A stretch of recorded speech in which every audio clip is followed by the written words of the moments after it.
This is an SBC Media Partners production. Swung on, hit high and deep, right field.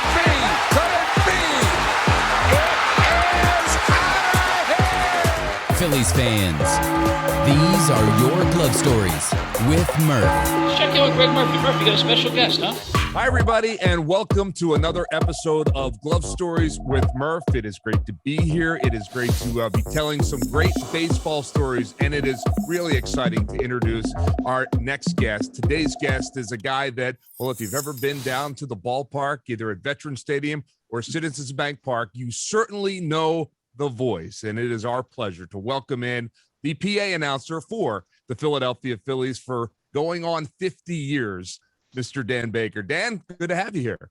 Hi, Greg. How are you? I'm doing great, and we are excited to talk a little bit about, the last half a century that you've spent with this organization in and around the Philadelphia Phillies, in and around the Philadelphia sports scene. We talk about your voice, and it's just synonymous with the ballpark, and whether you're a football fan or a baseball fan, folks in Philadelphia know that voice. And, let's start there because, sometimes folks who are on television or on the radio get recognized because of their face, or I have to believe that if you say something in a supermarket, heads start to turn because they say, I know that voice. Is that right?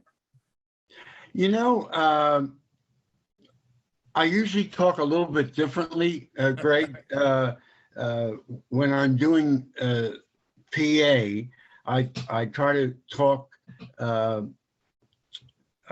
a little slower and more precisely because a lot of people, of course, don't see me or they can't get clues from my expression, what I'm saying. So they're depending on just hearing you. So I want to make sure that I'm pronouncing every word correctly and enunciating every syllable so they can hear me, that they can't take advantage again from visual cues, right. Watching our mouth movement or something like that.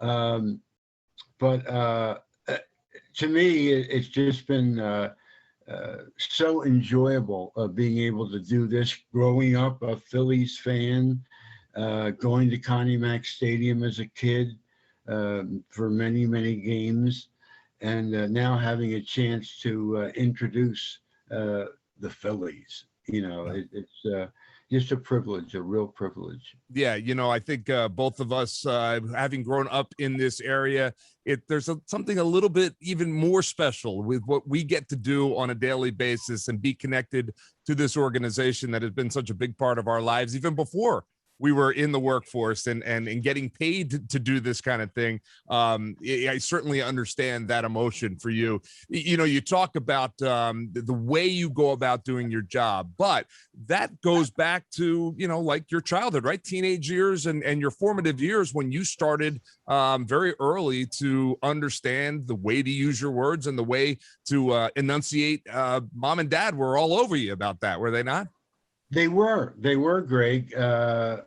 People sometimes said to me, where did you learn to become a good public speaker? And I said, at home.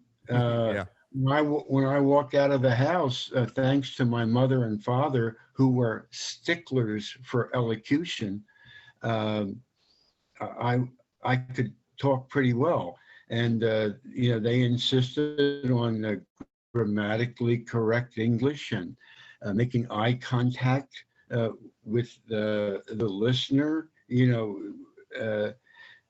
so they really emphasize good communications skills. And also, Greg, when I was a Little League player and I played in the Camden County Pony League, and I wasn't too bad, by the way, but I wasn't nearly good enough to play professionally. So, I would imitate the announcers when we were playing the games and everything. And the older I got, I realized, I don't know if I'm skilled enough to play at the big league level. That would have been my dream. Oh my goodness, to play at Connie Mack Stadium, Yeah. and all that green grass with those big light standards and all the people in the stands. Oh my goodness, what a dream come true that would have been. I never got that chance. But I listened very closely to By Som and Gene Kelly and Bill Campbell, and of course later, working with Harry Callis and Richie Ashburn, and we're very blessed in Philadelphia, and we have been for a long time. We continue to be.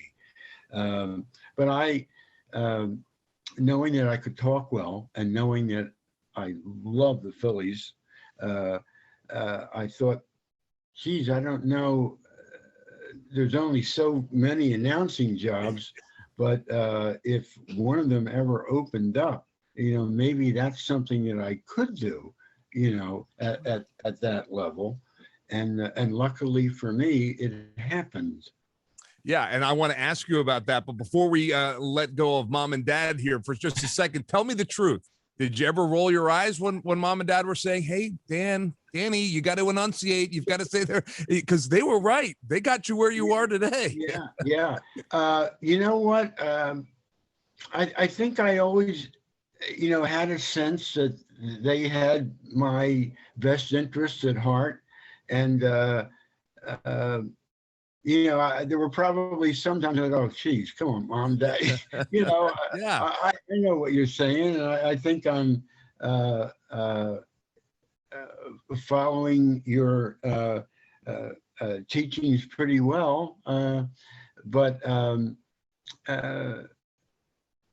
when in school, Greg, like I would a lot of times be selected by the teachers to be one of the speakers in an assembly program, or things like that, because even from junior high school and into high school and college, I was unfazed by talking in front of people, no matter how small a group, no matter how large a group. And so now if somebody asks me to sing, I can't sing a lick, I can't carry a note, but I can talk. And if I'm talking about something with which I have some knowledge, I feel a little bit confident. And Sure. Growing up and loving Phillies baseball and Eagles football and Big Five basketball and Sixers, the Warriors before the Sixers, so I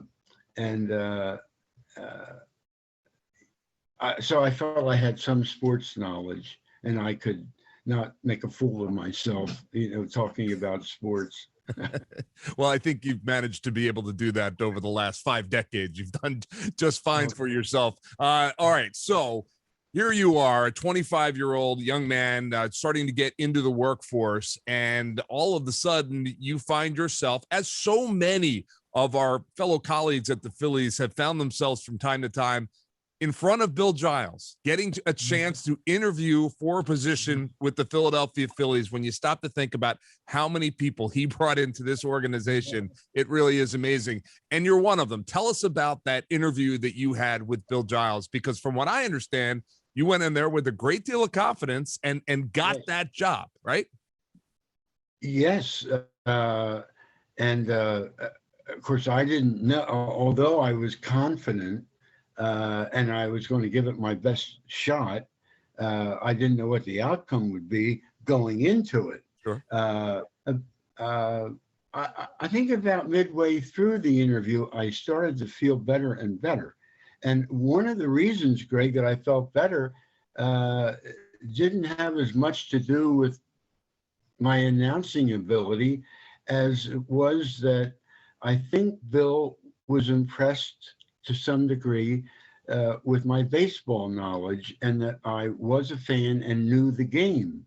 Because when Bill Giles hired me in November of 1971 to start the baseball season, April 1972, he told me that besides announcing, and he had me do an audition, over the PA system and everything, and we talked about things that I had announced up until then. And so I think he felt that I did have an announcing background. But he said, Dan, it's important for our public address announcer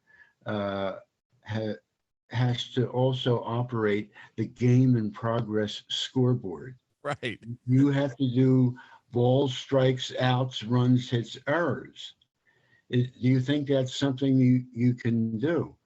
And I said, oh, Mr. Giles, geez, I did that. And when I wasn't playing in a Little League game, if I was watching a second game, I was sometimes up, in the little scoreboard room at the Little League field in Mount Ephraim, New Jersey. And, I could do balls and strikes. It was a scoreboard out in left field.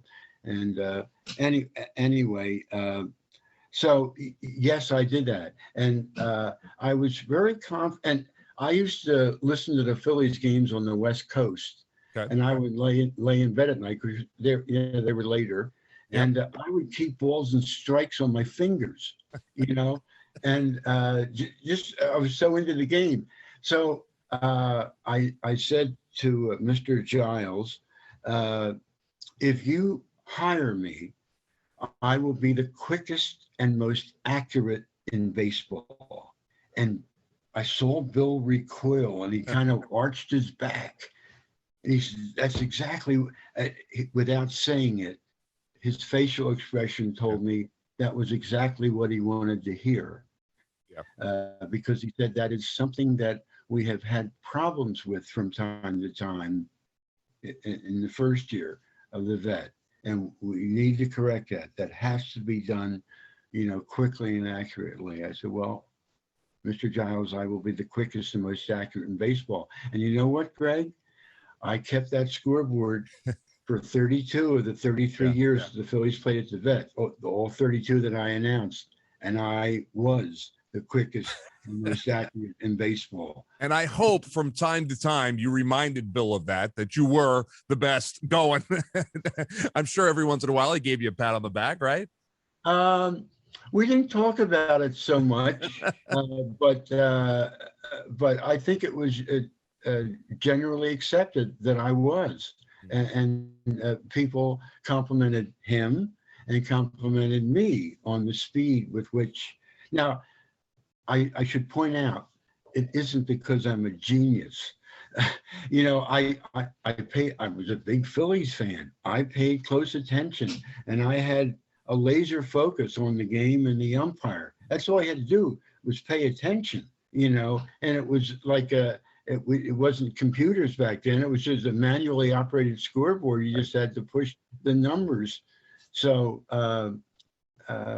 you don't have to be brilliant to do that. Again, you just have to know the game and pay attention. And I did.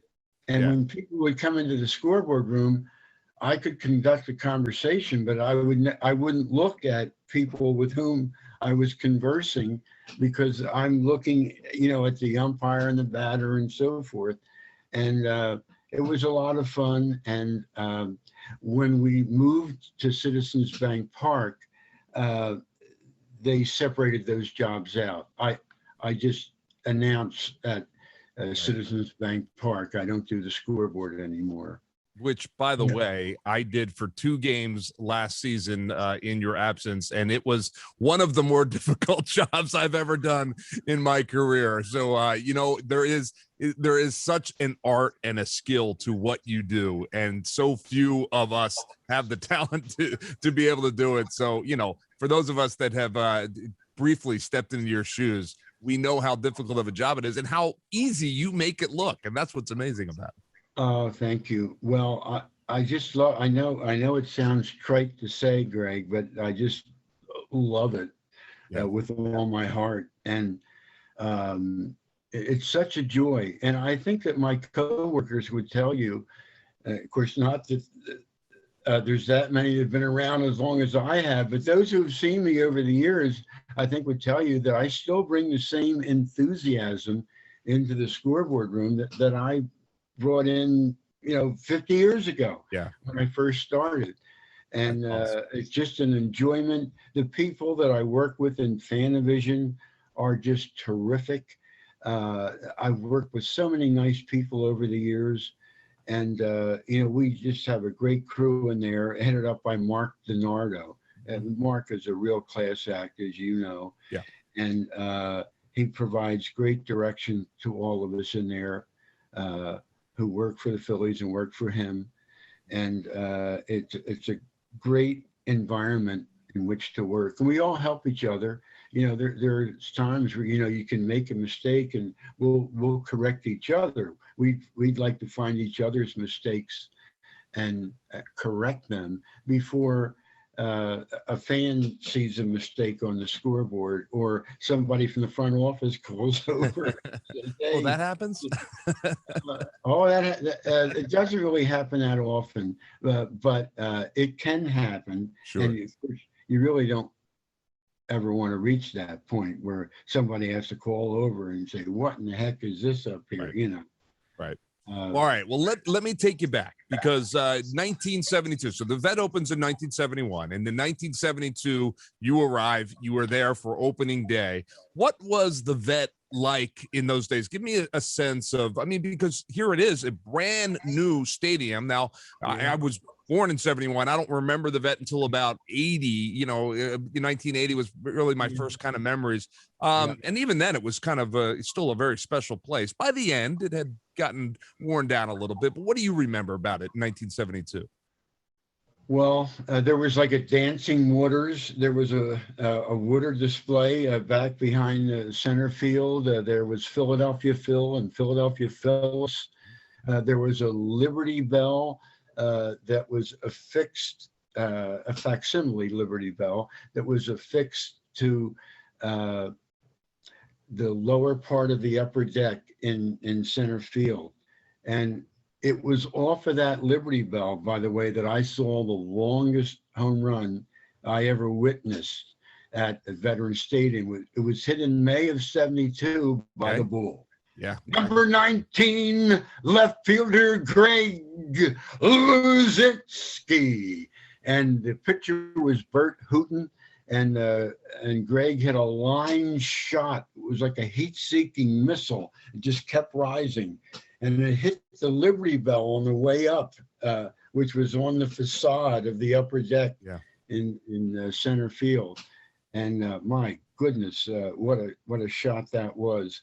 But of course, the vet was mammoth in terms, it seated 60,000 people. Right. There wasn't a Fanavision in the early years. But nor were there suites like there were later. They were added later. And of course, it was artificial turf, right? Which when it was new was really nice, but the artificial turf would wear quickly. And my goodness, could it get hot on that turf? Yeah. And, from announcing down on the field, which one of the things that both Bill Giles and Dave Montgomery thought would be a friendly invitation to the fans, a warmer greeting, was to have the announcer on the field. Right. Where people could see who the announcer was and know where the sound is coming from, as opposed to some disembodied voice. Exactly. Nobody knows where he or she is, and it's coming out of the sound system. Yeah, so less like a PA announcer and more like a master of ceremonies. That's kind of what you have been over the course of the 50 years is, inviting everybody in and kind of laying out what's about to happen, right? Yes. And again, that was the brainchild of Bill Giles and Dave Montgomery. And I enjoyed it immensely. Again, I never had a problem talking in front of people, and I will try to connect with the fans in that way, as if I'm talking, to them, not at them. We'll look around as you might an audience in a live setting, in a theater setting, or, a smaller venue where you try to make eye contact with people.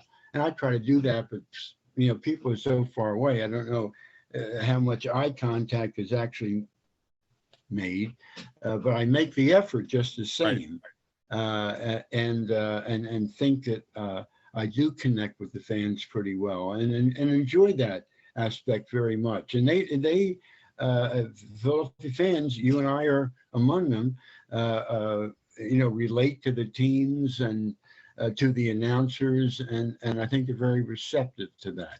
Yeah, I totally agree. And I think, all you have to do is sit back and watch how the fans reacted to you and have reacted to you over the years, that, yeah, you're not just a disembodied voice that's coming out of the speakers in whatever particular ballpark or football stadium they happen to be in.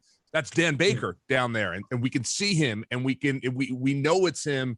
And now we hear his voice when you go back upstairs during the game, but it all comes together. And it's little things like that Bill Giles and Dave Montgomery and the organization thought about that kind of makes it just a little bit more special, because you and I have been to pretty much every ballpark in America. It's not the same way everywhere. It's not, people don't do what you do in other ballparks.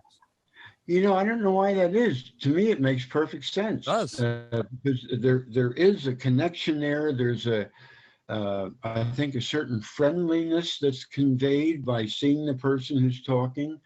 So I give Bill and David a lot of credit. Yeah, no doubt. All right, so some special moments over the years for sure, and way too many for us to get into on this particular podcast. But let me ask you about a couple very specific moments, because in 1976, obviously a big year for the United States and Philadelphia, the bicentennial, and the All-Star game is at Veterans Stadium. Veterans Stadium's only 5 years old at that point. It's kind of, we're showing off the jewel of the city, and there you are right in the middle of things. You are going to be, the PA announcer for the game. But I know that down on the field before the game, you got a chance to really feel that all-star experience, did you not?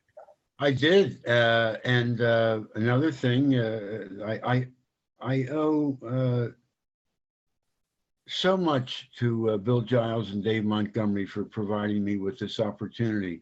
But they wanted me to announce the batting practice. So I'm, introducing, Johnny Bench and Greg Luzinski and Dave Kingman and, all of these stars. It's funny.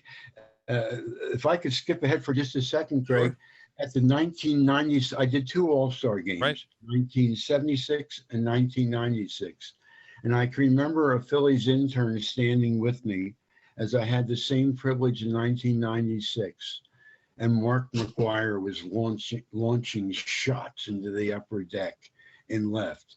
And Barry Bonds was launching shots into the upper deck in right. What a hitting power display these guys put on. And I remember one of the interns saying to me, "Man, oh man, Mr. Baker, did you ever see anything like this?" I said, "Yes, I did. I saw Greg Luzinski and Johnny Bench, and Mike Schmidt, but Mike, of course, Mike's 548 home runs leads all the Phillies by quite a bit. Ryan Howard being second with 382. But in terms of length of those home runs, I mean, the Bull was in a class by himself. He and, Dick Allen, they hit the long balls. But another thing, Greg, that was a great point of pride at the 1976 Major League Baseball All-Star game, that was the first time I ever had a chance to introduce the President of the United States. Wow. Yeah. In 1976, it was Gerald R. Ford. And so I had the privilege of introducing him at the game. And it was a privilege that I was able to share on 3 other occasions at the Army-Navy game. Right. I introduced President George W. Bush at the 2004 Army-Navy game, the first year, or the second year, I believe it was played at Lincoln Financial Field. And I introduced President Donald Trump in 2018 and 2019. So I've actually introduced 4 presidents. And, that I've introduced numerous mayors, governors, U.S. senators, and so forth. But introducing the president is pretty special. Pretty special indeed. I got to ask you because, in my line of work, I've had an opportunity to interview a lot of, famous people, celebrities, obviously famous athletes, politicians, the whole 9 yards. When you're getting set to interview or introduce the president of the United States, any nerves right there? Are you feeling it at that point? No, I'm very cognizant of I can't make any mistakes here. And, sometimes there's like Secret Service people nearby or staff members, from the White House, whether it's an Army-Navy game or in this case, Major League Baseball All-Star game. But no, I just go about my work the same way I always do, that is to research the names of all those that I have to introduce. Of course, President Ford, very easy name, kind of like yours and mine, some names are easier to say than others, but even the more challenging ones, sometimes people will say, gosh, how do you know how to pronounce all those names? Well, we have a pronunciation guide that, Major League Baseball and the teams provide. And so, I consult that. And if there's somebody on there whose name isn't listed, I'll ask a visiting PR guy, visiting radio and TV person. Sometimes I'll ask the player himself, on the field, how do you say your name? Right. And I've done that over the years with the Phillies, and I do it with visitors, so it's really not that hard of a formula. You just make sure the cardinal rule, you have to know how to say the person's name. Yes, that's important. You don't want to guess at it and mispronounce it and disrespect the person that you're introducing. A great piece of advice that Bill Giles gave me, Greg, is that when he hired me and we were getting started, he said, now remember, you are not the star of the show. Those players are the star of the show. Yeah. So let's focus on them and make your announcements quickly and accurately. Get in and get out, and, sure. And I've tried to follow that. I also went up to observe the great Bob Shepard at Yankee Stadium in my early days. And that was Bob's message pretty much also. Right. To be concise, to be accurate, to be clear, and not a whole lot of theatrics with Bob Shepard. What a wonderful voice! Mm-hmm. What a great example he set as a PA announcer, and I've tried to follow that advice. And make sure I can pronounce everybody's name, but do so in a way, Greg, that they can understand what I'm saying. And, sometimes you can go into an arena or a stadium, and the PA announcer is very dramatic, and there's nothing wrong with being dramatic, but almost to the point of being overly dramatic. Right. Screaming and shouting and a lot of theatrics and histrionics.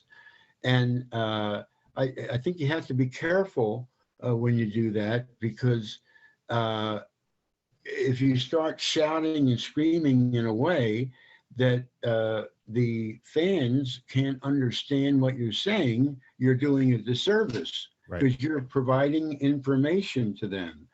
And, so if you're screaming and you're so excitable that they can't understand it, then you're doing a disservice. Yeah. And it's interesting. You hear that advice from Bill Giles. You hear it from a legend like Bob Shepard, and Yes. certainly you take it to heart. But when you stop to think about, you take that advice to heart, and you do that for your entire career. And then by the end of your career, or where midway through your career, 25 years in, you're looking back and you're saying, you know what, I did all of that, and honestly, now everybody does know who I am because you did your job so well. You didn't have to make yourself part of the show, but you become part of the experience down at the ballpark because you do your job so well. Well, thank you. Yeah, I always, I think if you hang around, I guess, Greg, and do something long enough, because of that continuity, because of the seniority, the service record that you build up over the years, people may become familiar with you. I would say it's more than that. I think they appreciate you. It's more than being familiar. It's understanding the job you've done and how well you've done it, and they learn to appreciate that. And I think that's an important distinction, because it's not just, oh, there's Dan Baker again. It's, hey, there's Dan Baker, and that's great to hear. Oh, well, again, thank you. But, I just feel like I'm doing my job. Any recognition that comes with it is a bonus. And this job, Greg, for people like you and me who have the privilege to work in this industry, you're looking to build your resume. You're looking for other opportunities, at least as a young man. I'm not at that stage anymore. So I feel like I'm on the back nine now, but I still intend to do this as long as the Phillies will have me, and I can perform at a high level, and God blesses me with good health. And who knows, maybe I can even take a run at the longevity record that is currently enjoyed by Bob Shepard. 57 years, Bob announced with great distinction at Yankee Stadium. He's second to Pat Piper of the Chicago Cubs, who announced at Wrigley Field from 1916 to 1974 for 59 years. Yeah, amazing. So, by the way, Bob Shepard was 97 years old when he retired, following the 2007 season at Yankee Stadium. Yeah. So I'm 74. You're gonna blow that record out of the water. But it's just so much fun, and I can't even put into words really how enjoyable it is. I feel you. I really do, because I think we're both very blessed, and we know it, and that's It's important to always remember that. But let me ask you this, because one of the big things about your job, one of the most important things, are the names, and you touched on that. So thinking back, there was a name when I was a sportscaster and I was working in studio. There was a name that I could not pronounce, and if he popped up in my highlights, I unfortunately butchered it almost every time, and I'll never forget it. I've learned how to pronounce it since. It's not a difficult name. I just had a block with it. Edwin Encarnacion would get me every single time. So I wonder, any names that ever gave you, that were a bugaboo for you? I really can't think of any. There are some names that are more challenging now with some of the medical challenges that I faced in the last year, Greg, and with the physical changes in my mouth from having had a squamous cell carcinoma 5.5 centimeters removed from my cheek and part of my cheekbone and some of my teeth, and soft tissue mass being removed. I find it more challenging, certain letter combinations and names. But for the most part, I was a school teacher for a while too. And, I would write things out phonetically, Greg, to help me if there was a name that was more challenging than another. And so I could break it down into like syllables and make it easier, and then I would put all the syllables together and say them quickly. And that made it a little bit easier to overcome such a challenge. But I can't think of too many names. Again, I remember one time, I think I did a U.S. Olympic baseball exhibition game against a Korean team. Okay. And everybody on the Korean team either had a first, middle, or last name of Kim. Yeah. So, it was, that was interesting, distinguishing between the different players, and of course it was important in which position you had Kim. No, I think there haven't been too many names that it presented a block. They caused you trouble. I think because I had developed, some little techniques along the way to make it easier and, to break the words down into syllables. But I never take anything for granted. And you never know when you're going to come up against a challenge that is going to present a problem. Yes, Edwin Encarnacion. I know. And of course, for so many years, Chris Long would present me, and now Teresa Harris does, with my pregame script. Right. And I'd like to read through that, Greg, and identify any words that are challenging and make sure I can say them. And Greg, not only do I try to find out the correct pronunciation of any of the Phillies players or any of the opponents, but if there's somebody who's throwing out the first pitch, right. Yep. I try to find out all of their names in advance too. I want to make sure, or if somebody's dancing with the Philly Fanatic, or if we have a sponsor. Yeah, that's important too. Philly, want to make sure I get that name right and give them a big introduction when they're throwing out the first ball. Yeah. All right. Before I let you go, I have a couple more questions. I'd love to hear. I think I know the answer to this, but let's tell the folks at home. Over the course of the years, is there a name or two that has been your favorite? I know. So Harry certainly had his favorite names, and I would imagine some of those names crossed over with you because that's what you do, and you bring so much excitement by just saying someone's name. So who are some of the ones that you like the most? Well, the names with the polysyllabic last names, multiple syllables. Yeah. Of course. Number 12, second baseman Mickey Morandini. He's one. The Bull. Number 19, left fielder Greg Luzinski. Number 53, right fielder Bobby Abreu.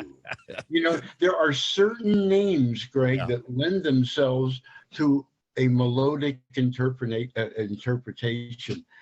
And, one name that I got in trouble for that people thought I was trying to be negative towards him was number 7, J.D. Drew. Okay. Some of the Cardinal players, and one who later became a manager, Mike Matheny, thought I was purposely trying to be negative towards him and provoke the fans. Right. The fact of the matter is, our fans were really upset with J.D. Drew. Yeah. They did not need me or anybody else to provoke them into booing J.D. Drew. The fact of the matter is, when J.D. came out to the on-deck circle, he was already getting booed. Yeah. Yeah. I said his name. Now, see, when I say names where a person uses initials for their first name, I have always paused, in saying that name. J.C. Romero, J.D. Drew. And So I've always done that. Yeah, I don't necessarily want to cast the fans or me in a negative role. Sure. I'd rather that Phillies fans were very enthusiastic about the Phils. Yes, we are. And really, cheered lustily for the Fightins, as opposed to trying to get them to boo the opposition. To me, the opposition, let's do them justice. Let's make sure we say their names correctly, and fans can react as they will. But to me, I'd rather they put their energy into being positive, and not, booing the opponent necessarily. And let's be honest, that's not the case in every ballpark in America. There are some PA announcers who deliberately downplay the opponents to get a reaction from the crowd. And I'm with you. I don't think there's a place for it. I think that the level playing field, these guys are professionals as well, give them their due. But when it's the Phillies' turn to be announced, then that's where the excitement comes. And that's kind of where I want to end with you, because I'd like to know this. I know that you are a fan, and I know that behind the curtain, that not everyone can see, that you get excited when things are going well on the field, that you get upset when things are not going well on the field. But do you understand, and I would imagine you do, but that, much like Harry and much like Tom McCarthy and Scott Fransky bring to their audiences at home, on the radio or on television, when folks are at the ballpark, do you feel them feed off your energy? Because I think it's a real thing for sure. And I know where you are, you're kind of encased in glass and you can't hear so much the crowd outside. But when you announce Bryce Harper, or when you announce JT Real, Yeah. Can you sense the excitement that you bring to the ballpark? Well, I think it's the fans who are bringing excitement to the ballpark. I can say a name. I might be able to encourage them to be more vocal, but that's where the excitement comes from to me. I think I can heighten that excitement. I think I can encourage them to be vocal in a positive way. And yes, I can feel it. And there's certain situations. And I do think, Greg, that I know when to emote. I know when not to emote. Mm-hmm. You can't announce every batter like it's the seventh game of the World Series. Right. I think you have to pick and choose your shots. And the person who reads in a monotone, who's not a good public speaker, but just as bad is that person who screams all the time. You can't scream all the time. There are certain times when you might want to elevate that voice for a positive effect, but it doesn't play with every batter, and you have to know when.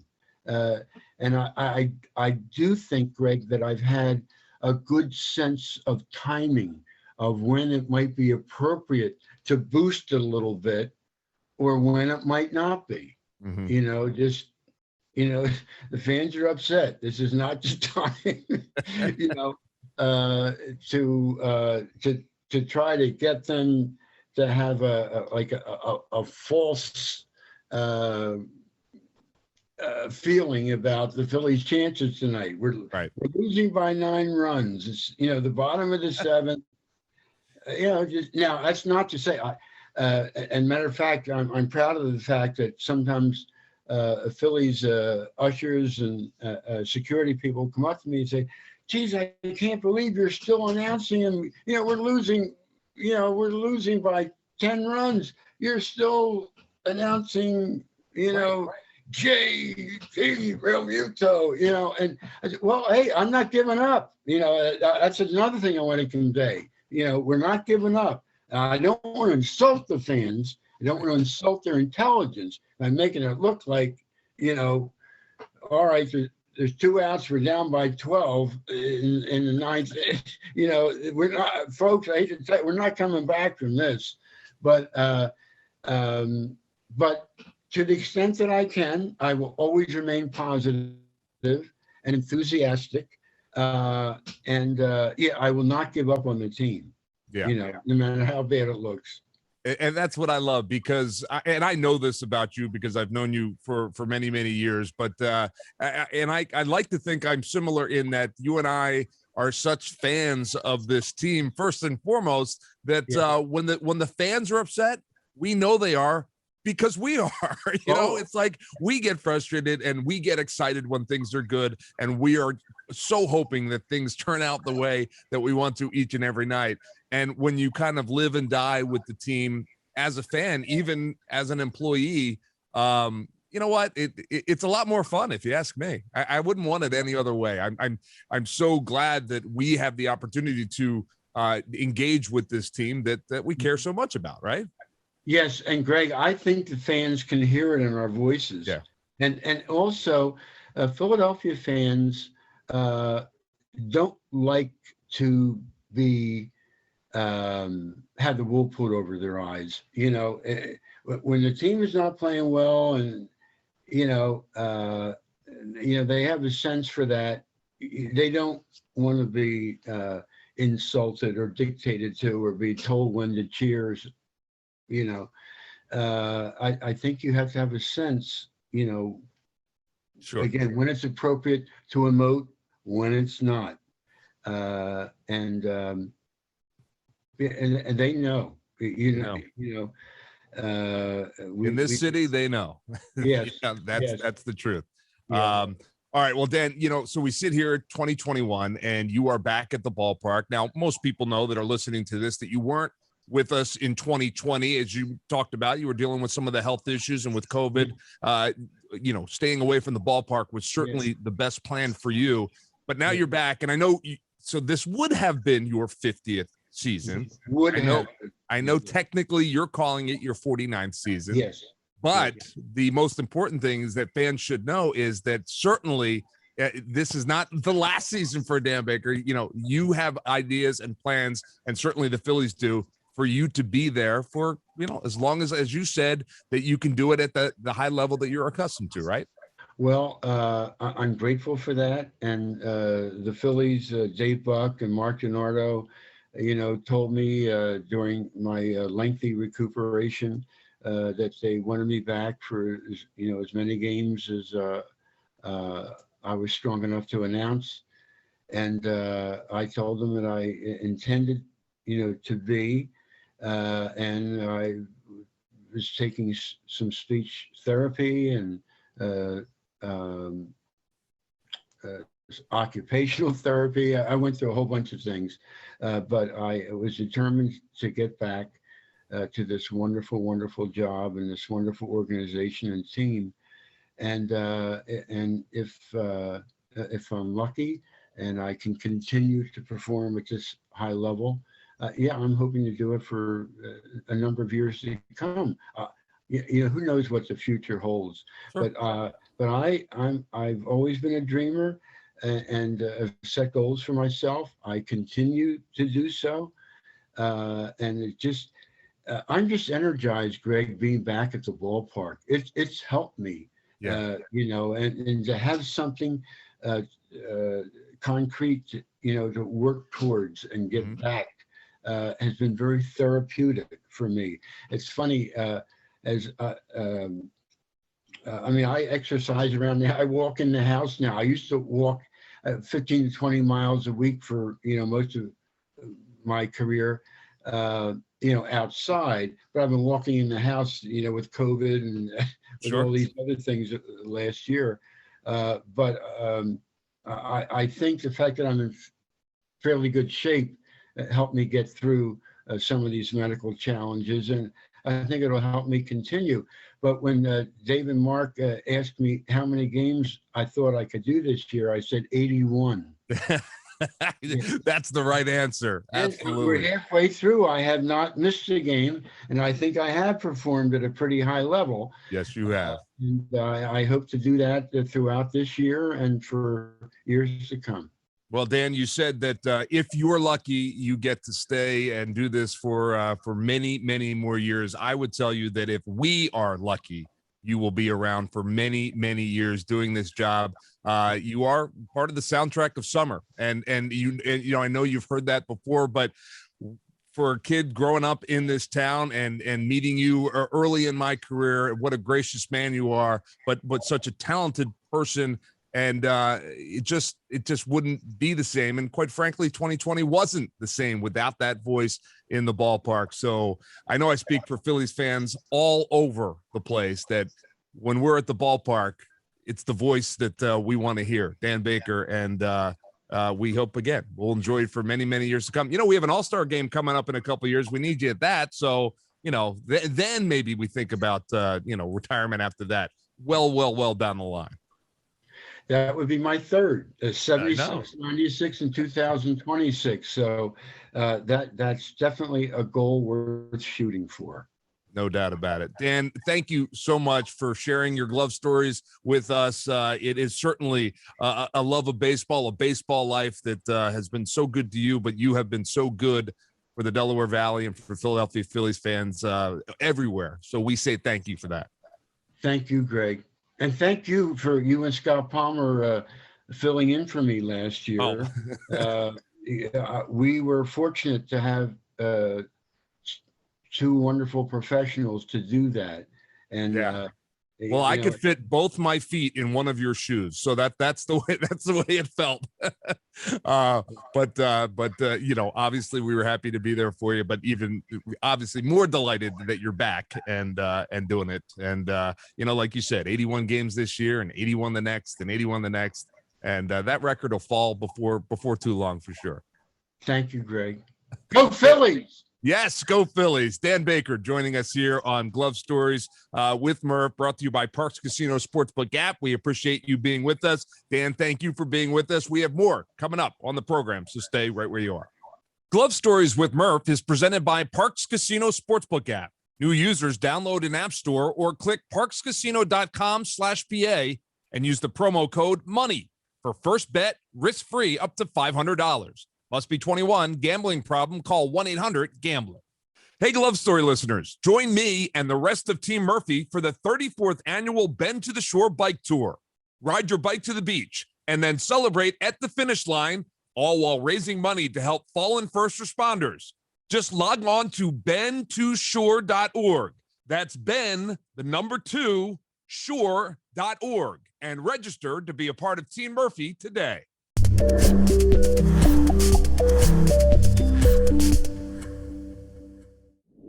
Welcome back, everyone, to Glove Stories as we relive one of those magical games from the 1980 championship season. We welcome in Larry Bowa, the shortstop of that team, as we do each and every week to relive that game. Larry, we're talking about Monday, August 11th, 1980. Let me refresh your memory. You guys were in Chicago at Wrigley Field taking on a Cubs team that wasn't playing all that well. Middle of the summer, but your team at this point not playing well either. This game had a lot of significance because you guys came into August playing really poorly. Middle of July, you had a 1-game lead in the NL East. That was on July 11th. But by August 11th, you guys were 6 games out of first place, the biggest deficit of the year for you guys with only 6 weeks left to play in the season. You had lost 14 of your last 21 games. What do you remember about that? Because we're down at crunch time now. We're in August, and you guys are going in the completely wrong direction at that point. Big time crunch time. And we like you said, the arrow was pointing down. Yeah. The food tastes bad. You couldn't sleep at night. We had to read the papers. You know, we've talked about talk radio goes on now in baseball. Sometimes I wish we had talk radio because the writers that covered us, we were getting buried every day. I mean, every single day. These guys are underachieving. They can't do it. They kept the team together. And obviously, and then they kept writing about when Gene Mauch had that good team. And we knew the history of everything. Yeah.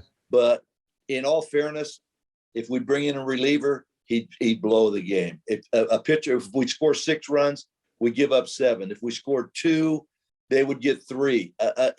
We couldn't get the combo going, Murph. It was either good pitching and bad hitting, or good hitting and bad pitching. You know how that goes. Sure. And it sort of snowballed on us. And we looked up, and as you said, 6 down in August.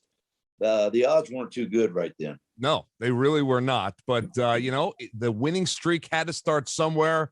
And why not at Wrigley Field on August the 11th? So let's talk a little bit about it. The Phils get the scoring started early. Bake McBride had a sac fly in the first. You had a sac fly in the second. They got one back in the bottom half of the inning. But then Schmitty added a home run in the third. And then Trio knocked in another sac fly. So quickly 4-1 in the first 3 innings. In the middle of all that, Schmitty just continued to rake that season. And Schmitty at Wrigley Field was something special to watch, was it not? You know what, Murph? I'm going to give you a real quick story about Schmitty at Wrigley Field, because every time we go there, he'd hit 2 home runs, sometimes 3, but he'd always hit. He'd get 3 hits.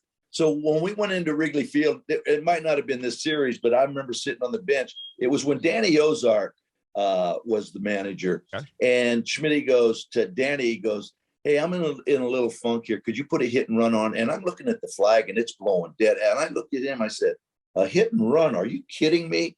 And he looked at me, goes, "Yeah, it makes you stay on the ball a little bit."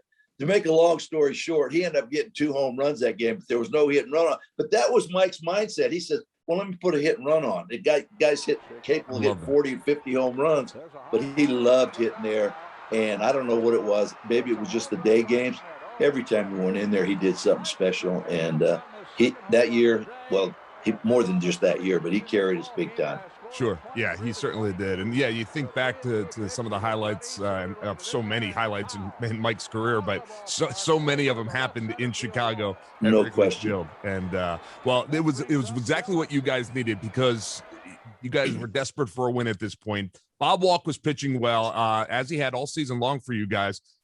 He left the game leading 5-3, but when things were going bad in a baseball season, when things are going bad, things start to turn around and start heading in the wrong direction.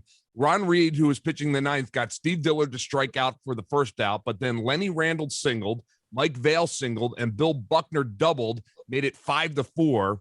Then you intentionally walk, after an intentional walk, McGraw would come in and replace Reed. Reed and Barry Foote got Barry Foote to ground out into a fielder's choice, but a run scored and tied it up at 5. And again, I would imagine at that point, you're thinking, we cannot buy a win. No question. And the way Ron Reed pitched most of that year, usually when he came in, and then we went to our closer, the game's usually over. But again, like you said, and you're sitting out in the infield, when you go through those streaks, Murph, and as soon as somebody gets on and you're in a long losing streak, or you've lost 10 out of 11, you're going, okay, now what? Yeah. And that's exactly what happened during that bad stretch. But anytime Reed didn't do well, there was a good chance we had to really scuffle down there, because he was tremendous for us in the bullpen. And I to this day, I think he meant just as much to us as Tugger. I know Tugger got all those saves, but Ron Reed did a great job down there. Yeah, he certainly did. Yeah. And as we relive this season on the podcast, I'm seeing that more and more. You see just how many times in a big situation Ron Reed was in there and making good things happen. But not today. So the lead is given away, and you tie it up. They tie it up at 5. And now we go in extra innings, and we go to 9th and the 10th, 11th, 12th, 13th, 14th inning. And you're at Wrigley Field, and in 1980, Wrigley Field, no didn't have any lights. lights. Yeah, No. so the game gets suspended. You and I were just talking about it. That happened to you guys a couple times? Yeah, a couple times. Without the lights, the shadows come over, and it's hard to see. And so they have to set a time where, hey, this is going to be the last inning, because as you well know, it's very difficult to play there. And I'm glad they eventually put up lights at Wrigley. Sure. But every time you went in there, you knew that if you go into the 12th or 13th inning, there's a good chance you'll be starting that game the next day, a continuation of where the plays ended. So that's exactly what transpired there. We went back to the hotel because of the no light situation. And I think that happened about 3 or 4 times in my career, not that year, but in my career, where you had to come back and basically play the suspended game. Well, as you said before, when things aren't going well, the food doesn't taste as good and everything seems, the bed is uncomfortable and you can't sleep. So now you're sleeping on this 5-5 game and knowing you guys, you need a win. This is not a good Cubs team. And you have to come back the next day, get that win, and then hopefully, get a win in the regularly scheduled game later that day as well. You do come back, 15th inning, top of the 15th. You lead off with a single. You get sacrificed over by Greg Gross. Then Pete Rose gets walked intentionally. Bake McBride singles. And then Schmitty triples, of course, in Wrigley to make it 8-5. He clears the bases, makes it 8-5. And then Warren Brewster comes in and locks it down, and you guys win that game. And I think it's fair to say, if you go back and look now, that might have been the beginning of the run back to first place and back to the postseason. Yeah, we went on a little run there. I don't know if we won 10 out of 11 or 11 out of 12, but we started playing up to our capabilities. But you mentioned Greg Gross. Here's a guy that was a very big-time pinch hitter. We put a bunt on. We played the little ball game, and we end up winning the ball game. He Gross, an unsung hero. Brewster, an unsung hero. Everybody contributed. I mean, Schmitty had the greatest year I've ever seen. But if you really wanted to go into that whole roster, everybody at one time or another had a piece of helping us win a baseball game. And Greg Gross was one of those guys. If you needed a bunt, he'd get it. If you had to sacrifice fly, he would do it. You could put a hit and run on with him. And Brewster with a nasty sinker. So things did start to turn around for us at that time, Murph. Yeah, and just in the nick of time. You guys are 5 games out after this game here, looking up still at first place in the NL East. However, in the next 6 weeks, as we know, things would start to turn around, and we'll talk about that at a later date as well. But Larry, thanks for helping us relive this one, because it was the beginning of the run. And that's all right, Murph. We got some good stories, because I got a good Dallas Green story. I'm sure you're going to have that on one of the podcasts. I'm sure we will. Hold on to that, because we all love to hear the Dallas Green stuff. It's great. But that'll do it for us here on Glove Stories today. Thanks so much, Larry, for being with us, and we'll talk to you real soon and relive another game from that 1980 season. All right, Murph. Looking forward to it. Glove Stories with Murph is presented by Parks Casino Sportsbook app. New users download an app store or click parkscasino.com/PA and use the promo code MONEY for first bet risk-free up to $500. Must be 21. Gambling problem? Call 1-800-GAMBLER. Glove Stories with Murph is presented by Parks Casino Sportsbook app and is a production of SBC Media Partners. The engineer for Glove Stories is Chad Evans. Cindy Webster is our marketing and guest relations director, and our executive producer is Roger Haddon. Whether you are watching us on YouTube or downloading the podcast from one of our major podcast providers like Apple, Google, or Spotify, make sure to hit like and subscribe so that we can let you know when a new episode of Glove Stories is available. We'll release new episodes weekly throughout the 2021 Major League Baseball season.